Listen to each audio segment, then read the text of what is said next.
Hello, ladies and gentlemen. My name is The Advocate, and today I'm an advocate for The Ocean at the End of the Lane, a book review. The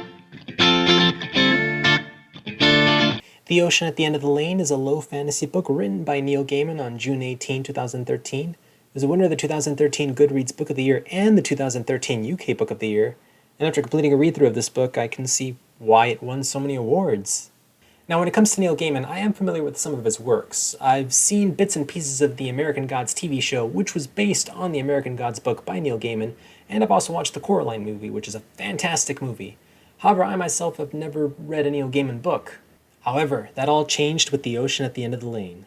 Now, if you, like myself, have never read a Neil Gaiman book, I would say The Ocean at the End of the Lane is a good jumping off point to delve into some of his other works. The book is only about 171 pages long, so you can probably read it within a day or two. This book is also a low fantasy book, so if you yourself are put off by some of the more avant-garde, humongous world, large-scale stories of some of the more high fantasy series out there, then you need not worry, as this book is a pretty small scale with a consistent cast of about 4 or 5 characters. It rarely deviates from that. Now, although I'm not one of those people who compares low fantasy to high fantasy, I think that for the purposes of the story that is being told within this book, low fantasy probably serves it better. There's an element of realism within this book that works better with just a little bit of fantasy as opposed to being inundated in a lot of magical stuff. So much so that the darkest parts of this book actually have more to do with the real-life, down-to-earth stuff rather than the magical elements in the story.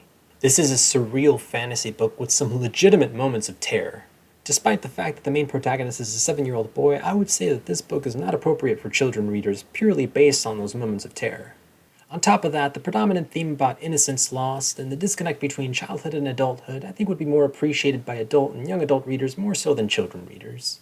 Now, as far as a relatively spoiler-free plot synopsis of the story goes, an unnamed protagonist returns to his hometown for a funeral, and during the events of that funeral, he sees himself wandering off towards this house that's at the end of the lane. This house is home to this family that he once knew as a child. He enters into their house and asks to sit by their pond, where he reminisces about events that occurred long ago at this pond, which this family affectionately used to call the ocean. Now, one of the things I found most interesting during my read-through of this book is that although the story is told through a first-person perspective of a 7-year-old child, it's filtered through the thoughts of a middle-aged man. There are instances where the 7-year-old protagonist sees or experiences something that he doesn't quite understand, but then our 47-year-old protagonist jumps in and says, I know now what this meant. Now, I believe this narrative style was a smart choice on Neil Gaiman's behalf because personally I find it easier to relate to a grown adult more so than I do a 7-year-old child.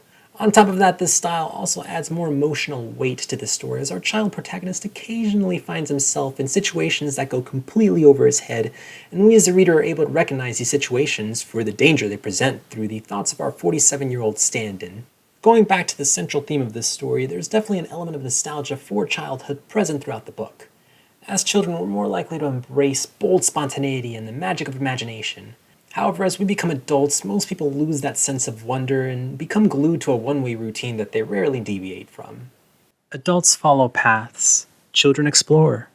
Adults are content to walk the same way hundreds of times, or thousands. Perhaps it never occurs to adults to step off the paths, to creep beneath rhododendrons, to find the spaces between the fences. Unlike children, we as adults are also more likely to lie to ourselves about who we are and just fall into the grossness of sinful temptation. Grown-ups don't look like grown-ups on the inside either. Outside, they're big and thoughtless and they always know what they're doing. Inside, they look just like they always have. Like they did when they were your age. She was power incarnate, standing in the crackling air. She was the storm. She was the lightning. She was the adult world with all its power and all its secrets and all its foolish, casual cruelty. She winked at me. In essence, grown-ups suck. But that's also why I think this story appealed to so many people back in 2013 when it was first released, and why it appealed to me as well. We yearned for those simpler days when we embraced magic and weren't so messed up. Without delving too deeply into spoilers, this book has a very poetic ending, and it really made me feel some things. It was a beautiful story, and I'm glad I read it. But what about yourself? Have you read The Ocean at the End of the Lane? What did you think of the book? Please let me know down in the comments section below, guys. Thank you so much for watching this video, guys. I really do appreciate it. If you could just do me a huge favor, please leave a like and consider subscribing for more fantasy book reviews to come. I would really appreciate it, guys, and it just helps me reach out to more people who could potentially be interested in these kinds of videos. Until next time, The Advocate, out.